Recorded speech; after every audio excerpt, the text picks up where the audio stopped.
Hey guys, I've got a little fluid simulation set up for you, and what you can do is just follow along. It's going to be really easy and simple. We're going to do everything vanilla Blender.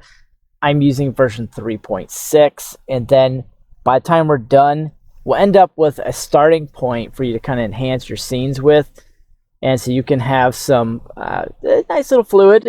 Different reactions are going to happen, and I'm kind of geeking out about this because it's kind of fun. And you can do animations with your water, okay? And that's the whole purpose. So let's get started. All right, so that looks good. Go ahead and Shift A, drop in a UV sphere. Set the segments to something like 64 and the rings to 32, giving it just enough of a subdivision that it looks good. Then we can shade and auto smooth on this object. We'll grab the cube, shade auto smooth. With the cube selected, go ahead and add a boolean to it. And you could teardrop it, but the only other object I've got is a sphere. So I'll grab that. Then I can just apply it and delete that. It should have something that looks like this. Should be pretty clean because you raise the subdivision levels. And so if you go in and kind of look at that, it looks pretty good. Don't have to do any cleanup here. So press 1 on the number pad and R and Y. Okay, that's just going to rotate it on the Y-axis. And what I want to do is have that facing kind of down, but like at an angle to the left. Yeah, looks good. So hit 1, G, Z, bring it up. Let's zoom out a little bit. Looks good. Go into edit mode, hit A for all. And you're going to grab your spin tool. So grab a spin tool. Go up here to the steps. Type in 6 before you do anything and go to the Y-axis because that's what we're working with. Left click and drag this. Hold down Control and you'll get the increments. You can get it pretty much even. Should be good. Doesn't have to be flawless, but I think that right there looks pretty flawless. You can right click out, go back into object mode. And then you got something like this that'll kind of grab and scoop the water.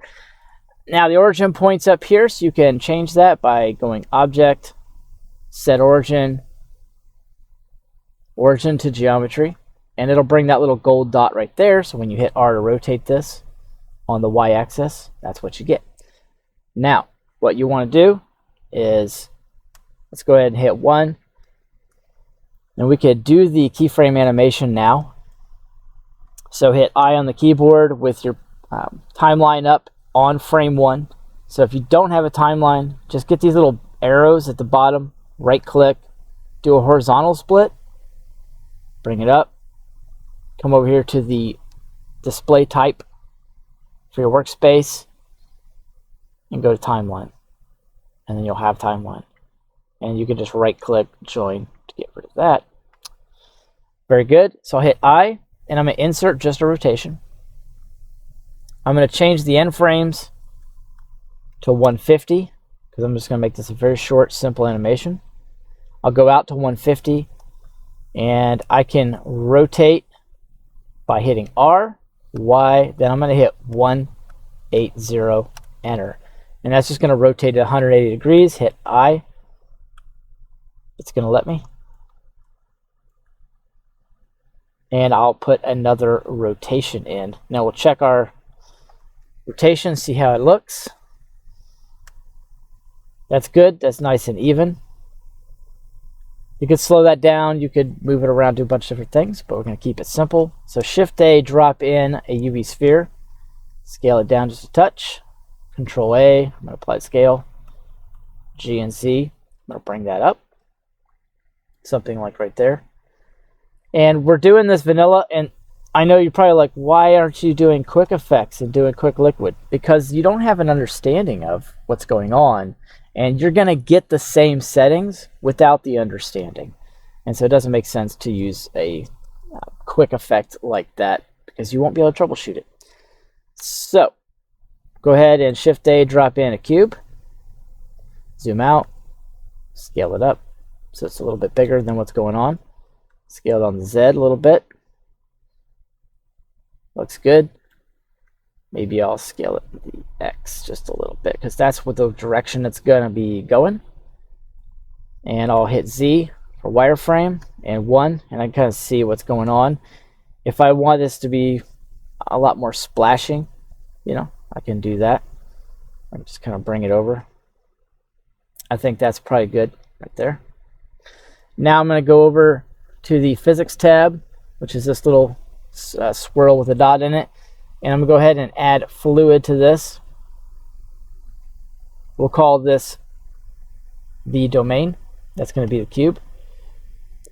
The domain is going to hold about 80% of all of the physics settings. Okay, so what you'll want to do immediately is go from gas to liquid, because that's the type of simulation.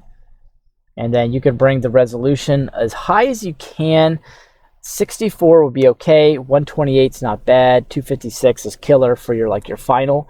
But I'm gonna, just for the purposes of doing this, I'm gonna leave this at 64 for right now. And you'll have a lot of other settings in here. A lot of these don't have to change. If you kind of scroll down, you'll see that you have one right here that we have to give attention to. This is mesh. It's going to turn us into a mesh. Now you have an up-res factor where you can bring up the resolution, but be forewarned that that is going to dramatically increase the baking time. Okay, so keep that in mind. You can leave it at 2 until you've got what you want, then bring it to like 3, maybe 4 if you have got a really fast PC. Now if you come all the way down to the catch file, and some people call it cache, but I call it the catch file. I'm going to bring this end to 150 because we don't need to bake anything extra. Now the type of bake isn't going to be replay modular, it's going to be all. We're going to try to bake everything at one time because you can, and it makes a lot of sense to do individual bakes on the certain aspects of the simulation, and you'll see that if you weren't to do that.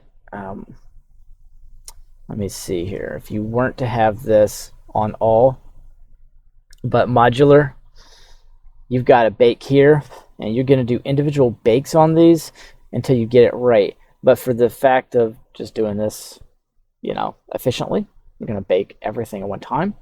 Click is resumable, so that way you can hit escape and pause it. And giving the pause is going to, you could probably hit escape at like frame 10 once we're baking. And what that's going to do is allow you to see what your simulation looks like. Because if it's not showing anything and you're in a wireframe and you can't see the liquid, then you're going to have a problem and you didn't do something right. So you don't want to waste your time doing a 2-hour bake if that's how long it's going to take. So I've had a very, very slow PC where it would take all day. I'm talking a good 10, 15-hour bake. And now it's 35, 40 seconds. But, if you do that, you don't want to waste your time. So you would come down to is resumable. Now we got to do some other setup here. So we're going to grab this object, which is our inflow, add a fluid to it. From the type, this one's going to be flow. We don't want the flow type to be smoke. We want it to be liquid. And the geometry behavior, the flow behavior is not geometry. It's going to be inflow. It's pretty important. Now if you wanted to change the velocity, like where it's coming in, you could change some of this, but I'm just going to leave this open so it can flow anywhere it wants. Now for the other objects here in the scene, these are going to get physics as well. So I'll put fluid on here. I'm going to go from type none to effector. This is going to be checked as is planar because it's not technically a closed mesh. Okay, so click is planar, and it's going to be a collision. You can change sampling substeps and bring that up a touch if you wish, but everything you add to this is going to not only change your results, but increase the bake time significantly. Okay, that's all good. I'm going to go back to the domain with the cube selected. You can double click this and put domain. And this is a good point to start a save. So I'm going to have a save file. I'll just call it untitled and put it somewhere I can find it and save it. Now all the way down here at the bottom, your catch file is going to go somewhere. So it's going to be a temp. And that's kind of how it goes. So if you close Blender and you didn't save and you didn't pack the file, well, you're going to have a problem because it's not going to be there when you come back. You're going to have to rebake. And if you did a 10-hour bake, you're going to be crying. You don't want that. So find somewhere on the hard drive to put it I go to desktop here. I'm just going to dump this in my YouTube folder, but I'm going to make a folder for it. I'm just going to call it 1 and then hit accept. Don't try to hit enter because you're just going to create more folders. I don't know why it does that. And then I'll accept that as well. And so now I'm going to bake here, and that looks weird, but that's where it is. Okay, so that all looks pretty good. We can turn on diffusion. We're not going to mess with the surface tension too much. I think we can get away with 0.01. Just kind of leave that, just so we have a little bit of extra effect on the water. And now we can go ahead and do a test drive on this and hit bake all. Don't try to move anything in your viewport after that because it kind of locks everything up. You just can hit escape if you have is resumable on. So go ahead and bake. And it looks like this is actually going pretty fast. I'm still going to pause the video. And I hit escape just to kind of double check and see what it looks like. And it looks like I'm getting the reaction I want, which is good. And so now I'll just click resume. And that's fine. You guys can wait another 5 or 6 seconds so you can see the end result. And what I'll do as soon as this jumps out, I'll go back to solid so I can see the liquid. And voila, we're done. I'm going to go back to frame 1, hit Z, and go back to solid. And now that domain is gone because it's all baked in right here. Is what we do is bake it into this mesh. And so now if I hit play, then I'll get something like this. And it'll start throwing that water around. You can see how horrible the resolution is. And it's only a certain amount of frames that we baked. So you could increase the resolution and get some different results. You could change the surface tension. I'm actually going to come down here and hit free all. End up going back here. I'll go back to wireframe. I'm going to pause the video, I'm going to change a few settings and then pause the video and rebake. Go to 128 so you'll see the progression of how it looks. And I gotta do a tutorial on the adaptive time the adaptive time steps at some point, because that's just a point people miss every time they do a fluid simulation. And it looks like I'm about to miss it again. And let's see, all this looks pretty good. I'm gonna bring this to 200, and I want to change. Let's see here. I like how everything looks. Alright, so this is a significantly longer bake. Probably going to take about 4 or 5 minutes, but I just wanted to pause and look at it. And it looks pretty good. Guess we could shade it smooth now. It shouldn't hurt anything. Let's shade that smooth. There we go. Yeah, you can see a little bit of clippy going on there, but all of that can be remedied by increasing the resolution, which I think I left. Yeah, I got it at 128, so that's fine. Anyways, just make sure to do that. Make sure you have a save point before you start baking, just in case. I'll click resume. All right, so my fluid bake is done, and I'm going to come back to frame 1 so we can look at it. I baked 200, but I didn't change it down here, which is fine because it only matters that you've changed it here and got it right. Then this is adjustable. So I can just put in 200. Now the animation itself, I didn't change. So make sure to do that as well. So this rotation is not baked in there. So if I move that, I think I end up breaking it. But let's find out. Go ahead and hit play. See if it breaks after frame 200. And you can see how much better that water looks. That's a lot better. And the more complex it gets, the more it's going to kind of play slow. I'm going to pause that. And if you want to fix that real easy, come up to playback. And you can either play every frame, or you can do frame dropping. Frame dropping is going to drop a lot. Whatever it needs to maintain a high frame rate. So then if I hit play, it's just going to chop through it. And let's see, it should be a little smoother now on that playback. And it's skipping, and well, yeah. So that it didn't break excuse me, the keyframes did not break the actual animation. I'm really happy about that. So I'm going to come over to material, and I can start changing the material here of the water, which is still not that high res. I think I shaded it smooth. Now that's done, I'll just hit it one more time. I think the auto smooth might be killing it, because I don't think I need to auto smooth water, and that looks fine. Let's see how that looks. Yeah, the auto smooth is actually grabbing the angles and screwing it up. So just shade it smooth, and then you can grab the water, and I'm going to use Blender Kit for this. If you don't have it, it's free. Just go into any search engine and type in Blender Kit, and it'll take you to the download page.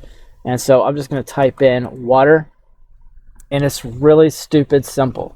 All I got to do now is just pick one that I like and try it out. It'll take a second to kind of load up on there if it does. And like I said, I'm using 3.6, so some of these don't work. Some of these don't work, and I kind of expect that. And it looks like I've actually got some particles in here I didn't remove. And I haven't done the particles. That's a whole nother tutorial. And that water looks kind of crappy. Let's put a background in here. If you have the hard surface toolbox, you'll have this. And I meant to click append a 3D cursor. This is what I've been spending most of my time on. I meant to do this simulation and the tutorial like a long time ago. Like at least 3 or 4 weeks ago. And let's hit G and Z. You see how I switched back, of course. I didn't do this in material preview, so it doesn't slow everything down. I'm kind of taxing everything enough as it is. And I do have some unassigned particles going on here, but just bear with me. And I'm going to come back over to kind of get a look. I grab the background here. Come to the materials, add new material, make it something kind of gray just to bring it down so I can see the water. And yeah, I don't like that. So I would go with something else. And you can just keep dragging and dropping until you get what you want. And it may drop on the plane by accident. It's kind of a tedious process, especially when your computer is going slow from simulations. And water with fake caustics, whatever. You could choose whatever you want. I'm going to see what this one looks like, if it'll even load. And there's a little pointer stick here on the water, and you can kind of try to get that to work if you want. It should help you point to it a little bit. And is it just downloading? Just lagging out so bad. Here we go. So that looks absolutely disgusting. All right. I'll hit 1, and I just want to go ahead and play this. And I'm in the Eevee engine, so it should actually work to a degree. That's pretty cool, man. I really like how that came out. That's pretty cool. And so the shader that you use can also really change things and make it look a little better or a little bit worse. Just kind of depends. So get the Blender Kit, go to materials. Do I have Blender Kit down here? I think I do. I just haven't used it over here for so long. There we go. So you can change search filters. Just look for procedural or texture based. And you can do the same thing up here. I think it's right here. Yeah, so you can look and just find procedural textures or texture based. And then, you know, you can limit the quantity it's searching for so it's not sucking up a bunch of data. So it's pretty intuitive. I like it a lot. And I want to add a material to this because it looks gutty. And let's pull water out of there. And I could just put in like wood. Find like a wood plank or something. I'm just going to type in plank. And then you get something like little wooden planks. And I don't think I could do anything to help my little scoops out. I think that's just a really poor modeling. But, oh, wow. I'm so surprised. All right, that's cool. So what I'm going to do, actually, is just going to / and come in here, and I'll model this a little bit. And if you stuck it out this far, then, you know, hey, I appreciate you. Appreciate you supporting the channel.